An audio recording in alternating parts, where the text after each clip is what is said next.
Assalamualaikum warahmatullahi wabarakatuh. Apa kabar Restuper semuanya? Semoga kita semua selalu mendapat bimbingan Allah menuju jalan yang lurus.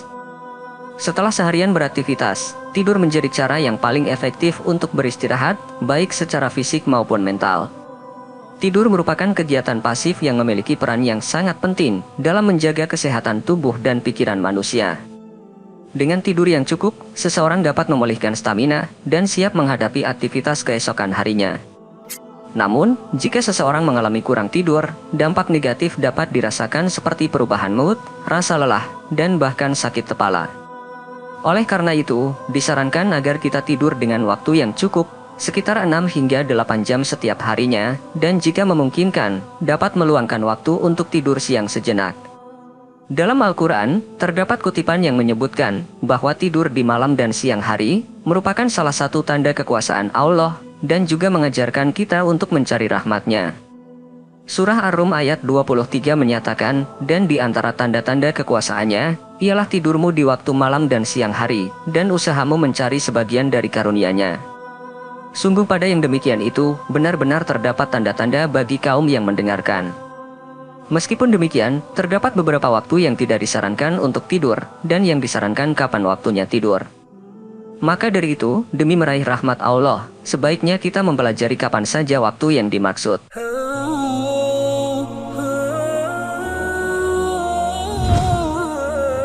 Dalam ajaran Islam, tidur juga memiliki panduannya. Sebagaimana yang tercantum dalam sebuah hadis yang disampaikan oleh Nabi Muhammad, ketika hendak tidur, lakukanlah wudhu seperti yang dilakukan sebelum sholat. Setelah itu, berbaringlah menghadap ke sisi kanan tubuhmu, lalu ucapkanlah, Ya Allah, aku menghadapkan wajahku sepenuhnya kepadamu, dan menyerahkan segala urusanku kepadamu dengan harapan dan takut kepadamu. Tidak ada tempat berpaling dan tempat berlari darimu, kecuali hanya kepadamu. Ya Allah, aku beriman kepada kitabmu yang engkau turunkan dan kepada nabimu yang engkau utus. Dengan begitu, jika kita meninggal dalam tidur, kita akan meninggal dalam keadaan fitrah. Rutinitas tidur kita biasa berpola atau berulang-ulang pada waktu yang sama. Pola tidur manusia ini memiliki dasar yang terdiri dari 2 faktor, yaitu porsi dan circadian rhythm. Porsi tidur mirip dengan porsi makan, artinya jika sudah cukup kenyang, maka tidak bisa tidur atau makan lagi. Circadian rhythm adalah irama 24 jam dalam tubuh manusia. Misalnya, jika seseorang tidur pada jam 9 atau 10 malam dan bangun pagi, tubuh akan segar, karena tidurnya cukup dan berkualitas. Namun setelah beraktivitas di pagi hingga tengah hari, seseorang akan merasa mengantuk karena ritme sirkadian. Setiap orang memiliki ritme sirkadian yang berbeda, termasuk usia mereka. Fenomena ritme sirkadian ini terungkap dalam penelitian mengenai waktu tidur, di mana seseorang diisolasi dalam ruangan tanpa lampu buatan selama 10 hari. Pada awalnya, orang tersebut tidur selama 10-11 jam sehari, tetapi setelah penelitian berlanjut, mereka hanya tidur selama 8 jam. Dari penelitian tersebut diketahui bahwa manusia membutuhkan tidur selama 8 jam. Sejarah juga menunjukkan, kemunculan lampu atau penerangan buatan telah mengubah jam aktivitas, sehingga manusia dapat beraktivitas hingga malam, yang mengakibatkan tidur menjadi berantakan. Karena pola tidur terganggu, maka kita akan mengantuk pada jam-jam sibuk, bahkan pada waktu yang dilarang tidur. Tidur setelah sholat subuh sampai terbitnya matahari adalah waktu yang dilarang. Tidur pada waktu ini diyakini dapat menghambat seseorang untuk memperoleh berkah dalam rezeki dan umur. Meski pada umumnya, suasana pagi hari setelah salat subuh terasa begitu nyaman untuk kembali berbaring, namun disarankan untuk menghindarinya, karena tidak disenangi oleh Nabi. Pasalnya, saat-saat tersebut dianggap sebagai saat yang penuh dengan keberkahan dalam mendapatkan rezeki.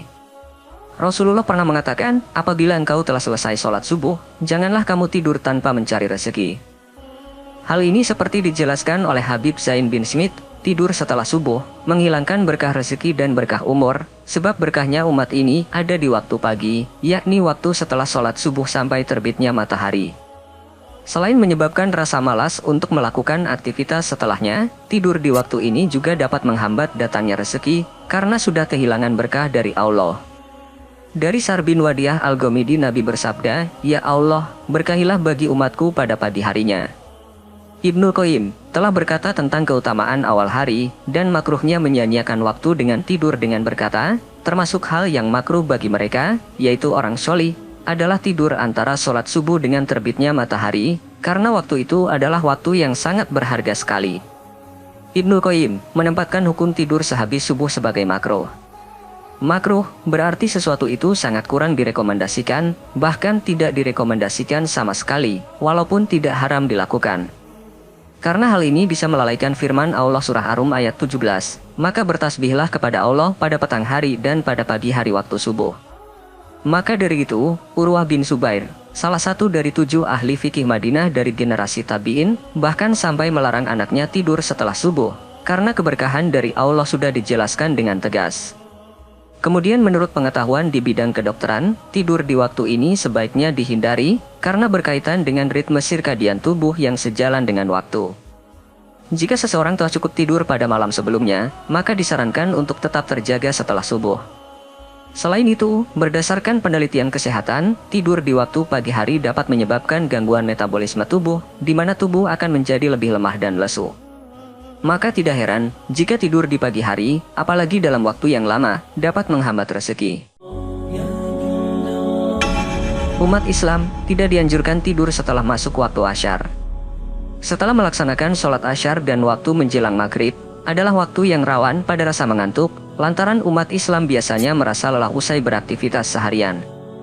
Namun, jam setelah melaksanakan sholat asyar dan menjelang maghrib ini, adalah waktu yang dilarang untuk tidur dalam ajaran Islam. Tidur pada waktu ini berisiko mengurangi daya aktif akal pelakunya. Dalam salah satu hadits dari Aisyah dijelaskan, barang siapa tidur setelah waktu asyar, lalu hilang akalnya, maka jangan pernah salahkan, kecuali pada dirinya sendiri.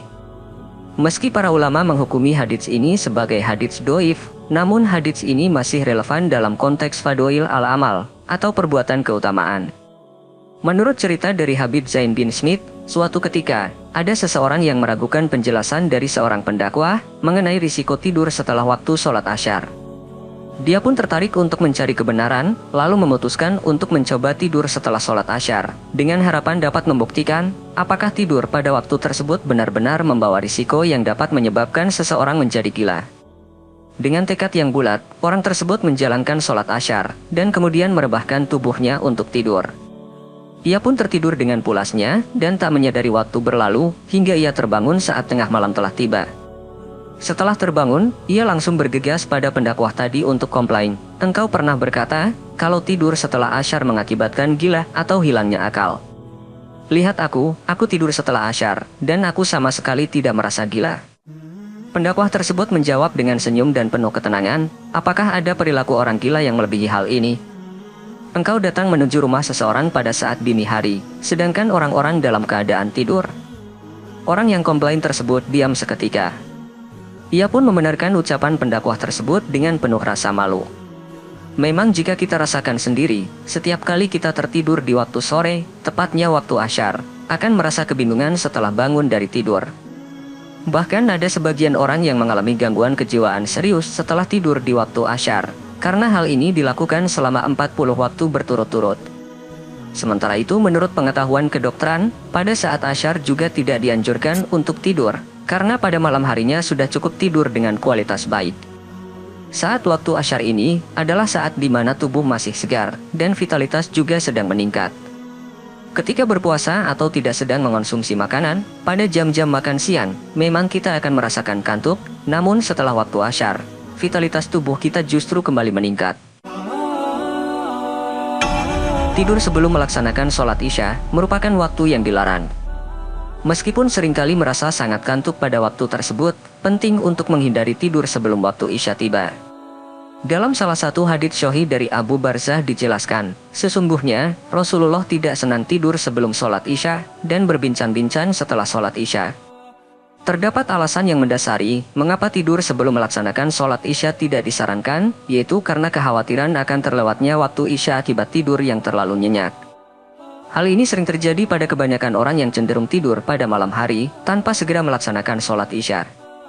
Alasan ini seperti yang dijelaskan dalam kitab Umdah Al-Qori Syarah Sahih Al-Bukhari. Adapun sebab makruhnya tidur sebelum isya, karena akan berpotensi hilangnya waktu isya dengan menghabiskan waktu untuk tidur, dan juga supaya orang-orang tidak menganggap enteng hal demikian, hingga mereka tidur dan meninggalkan sholat isya secara berjamaah. Adapun makruhnya berbincang-bincang setelah Isya, karena akan mendorong untuk begadang, dan dikhawatirkan akan tertidur hingga meninggalkan qiyamul lail, berzikir saat malam, dan meninggalkan sholat subuh. Sedangkan waktu tidur yang dianjurkan oleh syariat, adalah tidur di waktu qailulah. Dalam hadis dijelaskan, tidurlah qailulah kalian, sesungguhnya setan tidak tidur di waktu qailulah. Waktu qailulah ini, ada yang menafsirkan tidur sebelum waktu duhur atau ketika tergelincirnya matahari. Ada pula yang menafsirkan setelah masuk waktu duhur. Yang pasti, fungsi utama tidur qailulah ini adalah sebagai persiapan agar dapat melaksanakan qiyam al-lail dengan sholat dan berzikir di malam hari. Seperti yang dijelaskan oleh Imam Al-Ghazali, tidur qailulah adalah sunnah yang dapat membantu seseorang untuk melaksanakan qiyam al-lail, seperti halnya sahur hukumnya sunnah, yang berfungsi untuk membantu seseorang dalam melaksanakan puasa di siang hari. Selain itu, syariat Islam menganjurkan agar seseorang menjadikan waktu malam sebagai waktu untuk tidur dan istirahat, sedangkan waktu siang untuk bekerja dan beraktivitas. Sebab pola demikianlah yang dipandang ideal dan sesuai dengan ajaran Islam.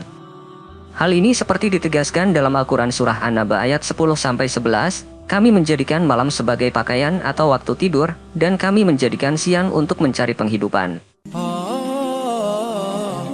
Selain waktu-waktu yang sudah ditetapkan, masih ada lagi waktu yang dilarang untuk tidur, seperti misalnya tidur ketika setelah makan.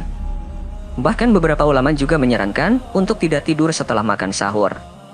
Saat seseorang mengkonsumsi makanan, perut akan terasa kenyang, yang kemudian memicu rasa mengantuk, dan banyak orang yang cenderung langsung tertidur setelah makan. Namun, tidur setelah makan tidak dianjurkan dalam ajaran agama Islam, dan juga memiliki risiko terhadap kesehatan. Dokter spesialis mengatakan, jika seseorang tidur setelah makan, maka hal ini bisa mengganggu metabolisme tubuh. Tubuh juga memerlukan waktu untuk mencerna makanan dan nutrisinya diserap oleh tubuh.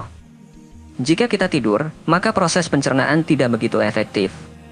Otomatis, metabolisme melambat, yang harusnya untuk mencerna makanan, akhirnya butuh waktu lebih lama untuk mencernanya. Hal ini berpotensi kembalinya makanan ke kerongkongan, beresiko diabetes, hingga menyebabkan kegemukan, karena adanya timbunan lemak berlebih. Maka dari itu, sebaiknya berikan waktu sekitar 1 hingga 2 jam setelah makan bila ingin tidur. Hindari tidur berlebihan sepanjang hari. Berdasarkan ajaran Islam, tidur sepanjang hari sangat tidak dianjurkan.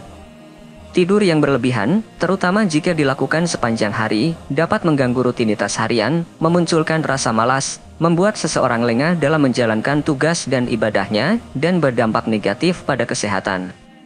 Selain dapat menghilangkan semangat hidup, tidur yang berlebihan juga berpotensi menyebabkan gangguan kesehatan fisik, seperti kelesuan dan penyakit, yang disebabkan oleh gaya hidup yang tidak aktif.